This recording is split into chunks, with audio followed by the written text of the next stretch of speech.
ուրիշի տեր կանգնած խաղաղությունը մենք արդեն տեսել ենք։ Մեր խաղաղությունը եւ մեր զարգացումը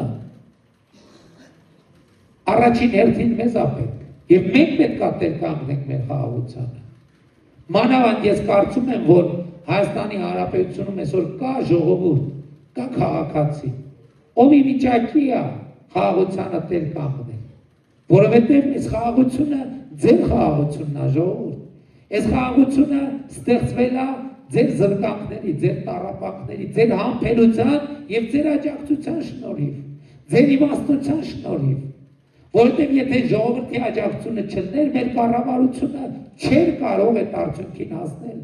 Եվ հետևաբար դա ձեր խաղաղությունն է։ Դուք եք ստեղծել այդ խաղաղությունը։ Եվ 2026 թվականի հունիսի 7-ի ընտրությունների առանցքային հարցը հետևյալն է. ժողովուրդը Հայաստանի Հանրապետության քաղաքացին խաղաղությանը տեր կանգնելու է, թե տեր չի կանգնելու։ Եվ այս է պատճառը,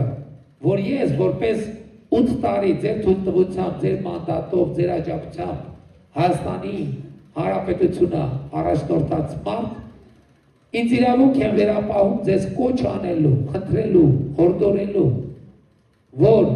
2026 թվականի հունիսի 7-ին գնաք ընտրական տեղամասեր եւ տեր կանգնեք խաղաղությանը,